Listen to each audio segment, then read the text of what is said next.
You found it. Your home for the best content on your favorite team, the Fighting Tigers of LSU. Do us a favor. Subscribe to the channel. Leave your comments below. Be sure to smash that like button. We'll talk to Eric Raiselman in 30 minutes from right now. Wrapped up his first and quite likely his only season in Baton Rouge, but excited to talk to him. He's been a good friend of the show ever since he first committed to LSU. So we're excited now to talk to him with his first season in Baton Rouge over. Brian Kelly's first season in Baton Rouge on the horizon. His first summer camps, first elite camps, all that's happening right now. Good time to ring up our buddy Billy Embody from On3 Sports. The Bengal Tiger is the name of the On3 LSU website, so you can go check it out there. Good enough to talk some recruiting with us now. Billy, thanks, man. How are you? Doing well, Matt. How about you? Fantastic, man. Can we start with sort of, for the complete novice, how the summer camp and recruiting calendar is set up?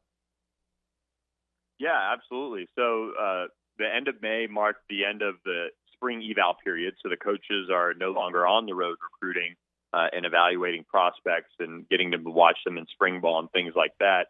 But now it turns to camp season. So coaches can either go out to some of these mega camps that some colleges put on where they invite a bunch of schools to come watch these prospects and coach them up, or they can obviously host their own camps on campus, which LSU is doing. They've also gone out to Tulane to their camp.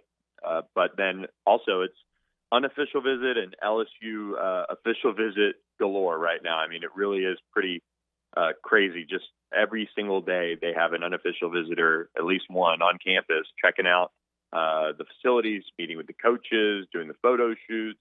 And then on top of that, Friday comes around and they start official visits and bring in a recruit and their family, sometimes coaches, and lay it all out for them and wine and dine, so to speak, and run them through all their, the program, the school, and the plan for them. And that'll run until late June, and then it all goes dead for pretty much the whole month of July before the final weekend of July, right before fall camp starts for everyone. There's a small window for unofficial, and I think you can still take official visits then, but unofficial visits as well at the end of July, just to get a look at these prospects one more time.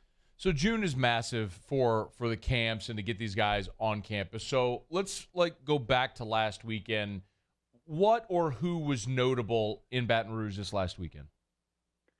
Yeah, it was a really good haul of offensive linemen, quarterbacks, and I would say defensive backs. Just kind of looking at it, from what we're normally used to seeing at these camps for LSU. The elite camp is next weekend, which has always been, honestly the place to be as far as June college camps. So much so that we have our national analysts that have come in the past here or there for some of those camps. That's how stacked it's been in the past, at least. But this past weekend's camps were split up between one offensive lineman, defensive lineman camp, and then the skills. And I got to say, Joe Sloan did a great job bringing in some really talented arms to throw at the skills camp on Sunday. They had a top 50 quarterback in the class of 2024 in Jaden Bradford. They had Mabry Metar, who's long been a guy on the radar for LSU in the class of 2024. They had Jackson Jensen, who started to pick up some Power 5 attention. They really just had a terrific group of prospects on campus. Michael Hawkins as well, who's a 4-star quarterback. And then even a 2026 quarterback that was in the top group, slinging it down the field. He was really impressive, Brody McWhorter out of the state of Georgia. So this is a time for the coaches to really kind of get these prospects on campus, work them out. We didn't see as many 2023 guys out there, but there were some local prospects like Dutchtown's Dixon Agu who impressed. Ashton Stamps is a defensive back out of New Orleans who had a good camp. Juwan Johnson out of LCA, he plays quarterback for them, but he added an offer as a corner after his performance. 2024 prospect there who looks like he's going to be one of the better ones in the state. And then, like I said, the elite camp and then the defensive lineman, offensive lineman camp tomorrow with the 7-on-7 tournament that they host is going to be pretty well attended. Billy Embody's with us on 3 Sports, on Twitter at Billy Embody. Hey, Billy, have you been able to tell at this point how you might compare or contrast how Brian Kelly's staff is handling this part of the recruiting calendar compared to what the former staff did?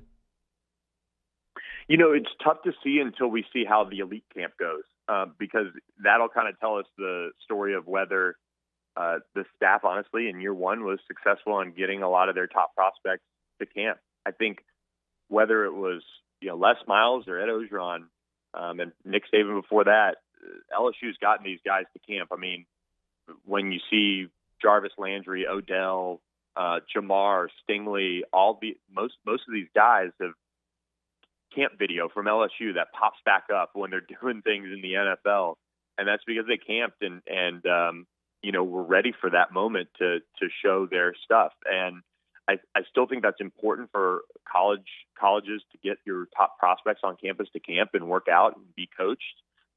So we'll kind of know that once the elite camp passes as far as comparing the two. But I will say this. It was funny. I was talking with another in-state school's one of their assistants at the camp last weekend, and he said, man, I don't know what it's like now, but I just feel like some of the people that are either still here or whatever are probably feeling a little bit better that they weren't, screamed at over getting guys to camp. I mean, it was a big priority for Ed Ogeron, and honestly, they did a really, really good job of getting prospects to camp because there was such an emphasis about getting these guys to camp. Do we expect, Billy, the class to grow this summer, the class of commitments? Because I know different coaches have different approaches, right? If they want to get a lot of guys committed early in the summer, if they want to wait. Do we know yet how Brian Kelly and his staff want to handle this? Yeah, so I think there's going to be a good run of commitments, or at least prospects that have LSU right in the mix and are top targets for the staff that are going to make their decisions right around the 4th of July. We're starting to see some guys stack up their commitment announcements. You look at Christian Gray, who's one of the official visitors on campus. He's circled the 4th of July for a long time as his commitment date. Jackson Howard, who's one of the top edge prospects for Jamar Cain, has circled the July 4th commitment date. You look at Collins Achiampong, who is just on campus. He's an edge and tight end athlete.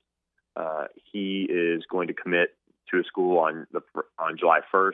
So these guys are taking these visits in June, and then a lot of them are making that decision right after the month ends. So I think we're going to see a run of a lot of these targets make their decisions, and we'll see. I do think that LSU's class grows, and they'll start to kind of build a little bit of momentum, but we'll be able to honestly tell a lot of where this class is headed probably around July 5th, quite honestly. Okay.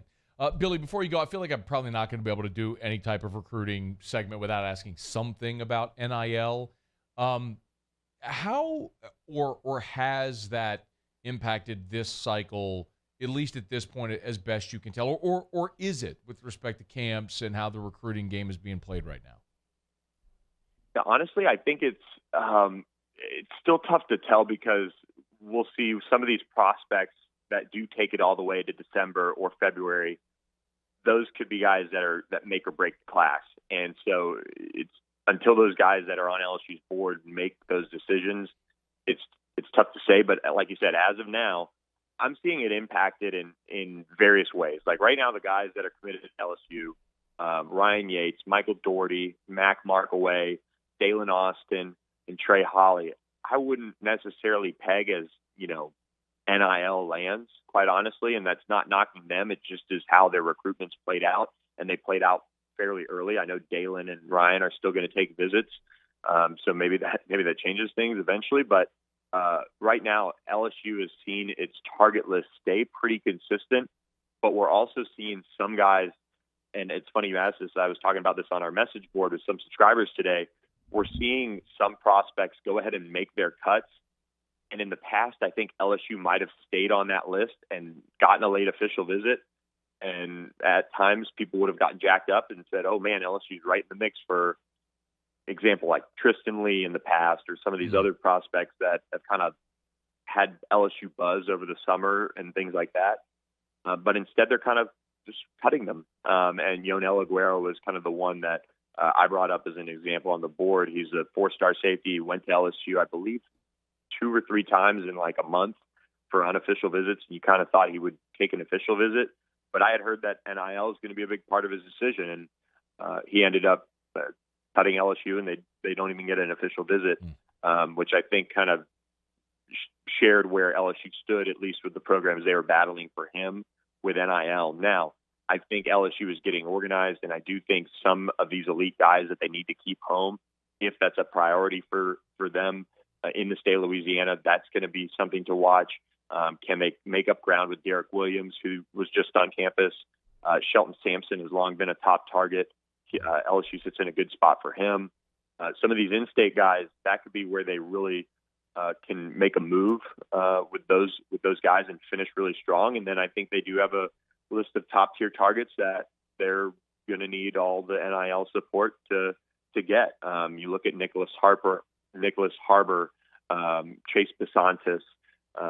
These are elite defensive and offensive linemen, just for example. And honestly, those are some of the guys that in the past we would have just, said that, let's just say their circumstances were changed or whatever, and they were pushed to signing places, but now you could just talk about it. It's NIL. And those are guys that they'll need full support to help land those guys, and they've done a really good job recruiting them to be in positions to still have the NIL conversation if need be, whatever that looks like down the stretch. Good stuff as always, man. He's on Twitter at Billy Embody. Make sure you follow him there. Go read stuff at on3sports.com. We appreciate it, man. Thank you. Hey, thanks so much for watching. Please leave your comments. I love to interact. And be sure to hit the red subscribe button below.